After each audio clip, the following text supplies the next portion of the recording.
से अगर आप उतर जाते हैं तो ये है फ्लाईओवर जिसके पास मैं खड़ा हूँ और वहाँ से उसकी एंट्री है और उसकी अपोजिट साइड में उसका एग्ज़िट है। तो ये सिर्फ उन लोगों के लिए फ़ायदा है जाना चाहते हैं बिहार में वाया उत्तर प्रदेश, और वो भी पूर्वांचल एक्सप्रेस को इसको यूज करते हुए। तो जी हाँ, यहाँ से ये रास्ता जो है फ्लाईओवर के नीचे से निकलता है। इससे आप 20 मिनट के अंदर बक्सर पहुँच सकते हैं। सही कहा, 20 मिनट के अंदर बक्सर पहुँच सकते हैं।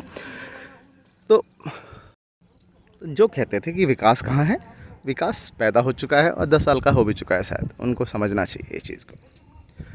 यहाँ से आप जा सकते हैं बक्सर और ये सीधा रास्ता ले जाता है आपको बलिया, वो भी सिर्फ आधे घंटे के अंदर। ये रोड है जहाँ मैं खड़ा हूँ, माझी घाट से गाजीपुर। जी हाँ, माझी घाट से गाजीपुर। और ये है वो पंचर पॉइंट। जी, ये है वो पंचर पॉइंट जहाँ से आप पूर्वांचल एक्सप्रेस वे से कनेक्ट हो सकते हैं या फिर उस पर चढ़ सकते हैं या उस उतर सकते हैं और आगे बिहार की तरफ आप 15 से 30 मिनट या मैक्सिमम 45 मिनट में जा सकते हैं। जी हाँ, ये रास्ता आप देख रहे होंगे यहाँ पे है और यहाँ पे एक टोल भी बन रहा है, क्योंकि सुविधाएं मिलेंगी तो ऑब्वियस सी बात है पैसा भी लेगी गवर्नमेंट। बट गवर्नमेंट को करना चाहिए कि उसका एक लिमिट तक पैसा ले और कुछ सालों तक जब टोल फ्री हो जाए तो उसको छोड़ दे, क्योंकि तभी फ़ायदा है, अदरवाइज़ फ़ायदा नहीं है उसका। और ये जो रास्ता है ये है, चारों तरफ आप देख रहे होंगे लस ग्रीन एरिया है और ये कनेक्टिंग पॉइंट दिखा रहे हैं अभी तो लस ग्रीन एरिया है। और इस जो लस ग्रीन एरिया के नाम के कारण ही इसका नाम पड़ा है ग्रीन फील्ड। जी हाँ, इसका नाम पड़ा है ग्रीन फील्ड एक्सप्रेसवे, जो 4 लेन का बन रहा है और ये कनेक्ट कर रहा है जहाँ से जो शुरू होता है वहाँ पे गाजीपुर है। यूपी का एक ज़िला है गाजीपुर। अगर आप याद करें तो पुराने ज़माने में अफ़ीम की फैक्ट्री के नाम से फेमस था, उसे गाजीपुर, वही गाजीपुर से अब आपके लिए ये लेके जाएगा बिहार और बक्सर। जी हाँ, या मतलब खुल कहा जाए तो उत्तर प्रदेश से बिहार को जोड़ता है और आप ट्रैवल अपना ख़त्म कर सकते हैं 30 से 45 मिनट में। अगर आप दिल्ली से कम्यूट करते हैं या बाहर से कम्यूट करते हैं तो आप 8 से 9 घंटे के अंदर यहाँ पे आप बड़े प्यार से आ सकते हैं अपने व्हीकल से। और ये चीज़ें सिर्फ उन्हीं को समझ में आएंगी जो पहले ट्रेन से बिहार और यूपी के लिए आते हैं, तो उनको शायद ये रियलाइज़ होता होगा कि उसकी वैल्यू क्या है, टाइम की वैल्यू क्या है। ट्रेनों की हालत, चलते ट्रेनों से 17-18 घंटे का सफ़र करो, उसके बाद जब आप उस 10-15 किलोमीटर के पैच को पार करते थे, जी हाँ 10-15 किलोमीटर पैच को पार करते थे, तो आप दुआ मांगते थे कि काश वो रोड सही हो। बट 70 सालों से उस रोडों की हालत ऐसी थी जैसी होनी चाहिए थी, उसमें कोई बदलाव नहीं था, वो राम भरोसे चल रहे थे सारे। हाँ, और ये ज़रूर था कि गाड़ियाँ बोलती होंगी उस पर, गाड़ी चलने से पहले बोलती थी ये छोड़ दे यार, कहाँ ले जा रहा है। क्योंकि नई से नई गाड़ी, कैसी भी गाड़ी हो, जो कहता हो कि सस्पेंशन मेरा बहुत अच्छा है, उन रोडों पे चला दो, 3 महीने के अंदर 4 महीने के अंदर उसके सस्पेंशन बोल जाएंगे। तो ऐसे रोड थे जिस पे मतलब पैदल चलना भी टफ था, या छोटे शब्दों में कहूँ तो आप कुछ भी खा लीजिए सब बच जाएगा उस पर चलने के बाद। तो उन रोडों पे चलना अपने आप में एक महाभारत थी, और उन रोडों से आना जाना अपने आप में, तो इस चीज़ की वैल्यू, इस 100 किलोमीटर के पैच की या 80 किलोमीटर के पैच की वैल्यू वही समझ सकता है जिसने उन चीज़ों को फ़ील किया हो, उन चीज़ों को झेला हो। मेरे लिए और आपके लिए हो सकता है चीज़ें बहुत स्मूथ हो, हर चीज़ टाइम पे मिल जाती हों, पर जो लोग दिल्ली से अपने घर के लिए, अपने गांव के लिए आते थे, उनको इसकी वैल्यू पता होगी कि 70 किलोमीटर की वैल्यू क्या है। 70 किलोमीटर का पैच बहुत छोटा होता है, कहेंगे 70 किलोमीटर तो बना है, 80 किलोमीटर तो बना है, बट उसकी वैल्यू को देखिए। और ये लस ग्रीन एरिया से बना हुआ है, तो उम्मीद करता हूँ आपका कि आप इस चीज़ को समझ पा रहे होंगे। हाँ, और ये है अरविंद बात कही। आप अपना लाइक कीजिएगा, सब्सक्राइब कीजिएगा, कोई क्वेश्चन हो तो पूछिएगा और अपना प्यार देते रहिएगा। तो ये पिछले 70 साल से इस एरिया को, जिसे पूर्वांचल बेल्ट कहा जाता है, इसको उपेक्षित किया गया था। उपेक्षित का मतलब नहीं छुआ गया था, इसको अपने ही हाल पे छोड़ा गया था कि ठीक है यार, वो चलता रहेगा, करता रहेगा, जो भी होगा वैसा देखा जाएगा। और अब जाके NHI ने ये रोड बनाया है, 70 किलोमीटर का पैच बनाया है, लोगों को पैसा भी मिला है। और अब एक गांव है बीच में, करीमुद्दीनपुर, तो वहाँ के लोग ये सीधा यही कहते हैं कि अरे अब हमारा गांव तो चमक गया है। जी हाँ, वो यही कहते हैं कि हमारा गांव चमक गया है। आप किसी से पूछिए तो लोग इसकी बातें करते हुए आपको मिल जाएंगे और इसके बारे में पॉजिटिव बोलेगा, कोई नेगेटिव नहीं बोलता है। क्यों नेगेटिव नहीं बोलता है? कि क्योंकि यहाँ के लोगों को अब तक भरोसा ही नहीं था कि ऐसा डेवलपमेंट भी होगा।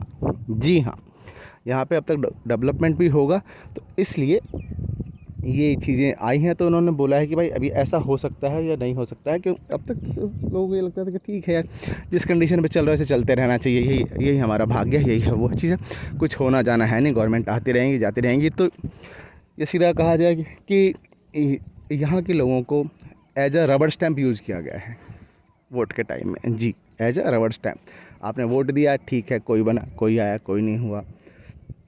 तो ये एरिया है और इसका फ़ायदा बहुत ज़्यादा है। हाँ, मैं एक चीज़ यहाँ ज़रूर कहना चाहूँगा कि कुछ लोग कहते थे, कुछ लोग क्वेश्चन करते थे कि विकास कहाँ है, विकास अभी पैदा नहीं हुआ है, विकास हुआ नहीं है। तो उन लोगों को शायद यहाँ के लोगों से पूछना चाहिए और यहाँ के लोगों से आके बात करनी चाहिए और उसको देखना चाहिए, तो उन्हें समझ में आएगा कि अब विकास पैदा हो चुका है और शायद 10 साल का हो भी गया है। जी हाँ, विकास पैदा हो चुका है और शायद 10 साल का हो गया है। अगर नहीं समझ में आता है तो वो उनकी प्रॉब्लम है, क्योंकि कहा जाता है सावन के अंधे को हर चीज़ हरी दिखती है। जी, सावन के अंधे को हर चीज़ हरी दिखती है। और एक चीज़ और है कि जिसके पैर फटी ना बेवाई सो के जाने पीर पर आई। ये मैंने इस पे कहा है कि जिसके पैर फटी ना बेवाई सो के जाने पीर पर आई। यहाँ की लाइक कहावत है लोग, उसमें होता क्या है कि जिसके पैर नहीं फटे, जिसकी एड़ियाँ नहीं फटी, उसको उसका दर्द नहीं पता होता। तो कुल मिला के कहने का मतलब ये है कि जो इस रोड की वैल्यू है, इस रोड की जो महत्व है, वो सिर्फ उन्हीं लोगों को पता है जो दिल्ली से, मुंबई से, कोलकाता से, महानगरों से सिर्फ इधर जाते हैं, बिहार की तरफ जाते हैं। और उतरने के बाद, ट्रेनों से उतरने के बाद आधे पौन घंटे की जर्नी जो होती है, 10-15 मिनट की जर्नी, 5-10 किलोमीटर को जाने के लिए भी उनको 4-4, 5-5 घंटे कोई जाने के लिए तैयार नहीं। जी हाँ, किसी ऑटो रिक्शा से पूछिए, किसी और से पूछिए, वो जाने से मना कर देगा, नहीं भैया उधर नहीं जाएंगे, अरे भैया रास्ता बहुत ख़राब है। ये चीज़ें होती थी। अब वही लोग कहते हैं, अरे भैया आप 10 मिनट में यहाँ पहुँच जाओगे, आप 10 मिनट में वहाँ पहुँच जाओगे, अरे भैया 15 मिनट में वहाँ पहुँच जाओगे।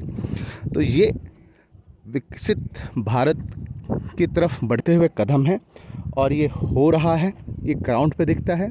अब तो आपको इसे सपोर्ट करना चाहिए।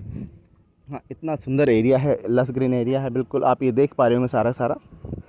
ये एक बेलपत्र है, बेल पे आप जो शंकर जी को बेलपत्र चढ़ता है वो आपने देखा होगा, ये बेलपत्र है। और ये उसके फ्रूट्स हैं जो बिल्कुल भरा हुआ है। ये गर्मियों में बहुत फ़ायदेमंद होता है, आप उसको पी सकते हो, उसका रस बनता है और बेल की गिरी कहते हैं इसको हम लोग अपनी भाषा में। तो ये बहुत बेनिफिशियल होता है आपके लिए, सेहत के हिसाब से बहुत अच्छा होता है। तो ये होता है। बट यहाँ पे मैंने एक चीज़ देखी है कि लोग सेफ्टी से कंसर्न नहीं है, सेफ्टी नहीं चाहिए होती उनको। और कितने भी सुविधाएं दे दें गवर्नमेंट, तो लैटरिंग आज भी जो होता है वो रोड के साइड में करा जा रहा है अभी भी। इस पे इनको ध्यान देना चाहिए। और हाँ, जी हाँ, आप गवर्नमेंट आपको हाईवेज बना सकती है, आपको फ्लाईओवर बना सकती है, आपको इंफ्रास्ट्रक्चर दे सकती है, उसे यूज कैसे करना है, उस पर सेफ्टी से कैसे चलना है, ये आपका है, ये आपका पार्ट है। तो मेरी ये रिक्वेस्ट है कि आप सेफ्टी नियमों का पालन करें और जी हाँ, यातायात नियमों का पालन करें और सेफ्टी के साथ चलें। देखिए, आपको लगता है कि आप फास्ट चला सकते हैं, आपसे दूसरे को भी लगता होगा आप फास्ट चला सकते हैं, बट फास्ट चलाइए, उसे कंट्रोल में चलाइए। पर एक चीज़ ध्यान रखिए कि आपके घर के बाद, आपके घर में कोई आपका वेट कर रहा होगा, हो सकता है आपकी माँ हो, आपके पिताजी हों, आपके बच्चे हों, आपकी बीबी हो, भाई बहन हो। तो इन चीज़ों को ख्याल में रखते हुए सेफ्टी के साथ चलिए और सेफ्टी के साथ एंजॉय कीजिए। उम्मीद करता हूँ ये वीडियो आपको पसंद आया होगा तो लाइक कीजिएगा, सब्सक्राइब कीजिएगा और अपना प्यार देते रहिएगा। कोई क्वेश्चन हो तो रेज कीजिएगा। बाकी तो मेरा अपना कहना यही है कि विकास हो रहा है, डेवलपमेंट हो रहा है। ये आप इसको 2-3 महीने का टाइमलाइन दिया गया, 2-3 महीने के बाद आप इन चीज़ों को देखेंगे कि आपके हमारे माननीय प्रधानमंत्री जी इसका उद्घाटन कर रहे हैं या विद सीएम योगी आदित्यनाथ जी के साथ, और ये पब्लिक को हैंड ओवर कर दिया जाएगा, क्योंकि अब इसकी टाइमलाइन एक बार बढ़ा दी गई ऑलरेडी। तो अब मुझे लगता नहीं कि गवर्नमेंट बढ़ाएगी और ये नियर अबाउट कंप्लीशन पे है। कुछ पैचेस को जोड़ना है, रोडों को थोड़ा सा ब्यूटिफिकेशन करना है, या कहें कि बस अब ऊपर का टच देना है, इसमें ब्यूटीफाई करना है इसको, तो कॉस्मेटिक चेंजेस करने हैं थोड़े बहुत, वो हो जाएगा। और ये वीडियो आपको कैसा लगा इसके बारे में ज़रूर बताइएगा, जो इसके बारे में बताइए। और फिर अब अपने कमेंट्स ज़रूर दीजिएगा मुझे इस पे, क्या होता है, कैसा आपको लगता है। कुछ और टॉपिक हो तो अभी ये कनेक्ट कर रहा है आपको माझी घाट से। जी हाँ, माझी घाट, जो दशरथ माझी थे बीच में, आपने सुना होगा माउंटेन मैन दशरथ माझी, वहाँ से लेके ये आपको गाजीपुर तक कनेक्ट करता है। गाजीपुर एक यूपी का शहर है, और फिर ये वाया बलिया हो जाता है, और एक रोड से आपको ये ले जाता है बक्सर। तो ये रोड्स आपको अभी कनेक्ट कर रहे हैं, फ्यूचरिस्टिक हो जाएगा, इंफ्रास्ट्रक्चर बढ़ जाएगा। यहाँ के लोगों के मुंह से समझेंगे, जब चीज़ों को सुनेंगे तो आपको समझ में आएगा कि हाँ देयर इज़ डेवलपमेंट है। तो ये चीज़ें हैं जो हमें समझना चाहिए। इंफ्रास्ट्रक्चर आपका है, हमारा है, सबका है, तो उसको संभालना है, उसको टेक केयर करना है। कुछ हडल्स हैं, जैसे कि अब 1-2 लाइन्स हैं इसके बीच में, उसको हटाना है। ये बोर्ड है जो आपको दिखाता है कि आपको कहाँ कहाँ लेके जाएगा। ये एक रसड़ा भी एक शहर है बलिया का। ये बोर्ड से कुछ हडल्स हैं, जैसे लाइनें हैं बीच में हाईवे के ऊपर, तो हो सकता है कि शायद उसको हटाया जाए, क्योंकि ये हाई एक्सटेंशन वायर्स हैं। ये चीज़ें ही हैं है। तो देखने के लिए बहुत बहुत धन्यवाद। आपको अच्छा लगा हो तो लाइक कीजिएगा, सब्सक्राइब कीजिएगा, अपने कमेंट बहुत दीजिएगा, क्योंकि आपके कमेंट बहुत वैल्यूबल होते हैं, बहुत चीज़ कहती है, हमें इंस्पायर करते हैं कि इस चीज़ को हमें कैसे करना चाहिए। और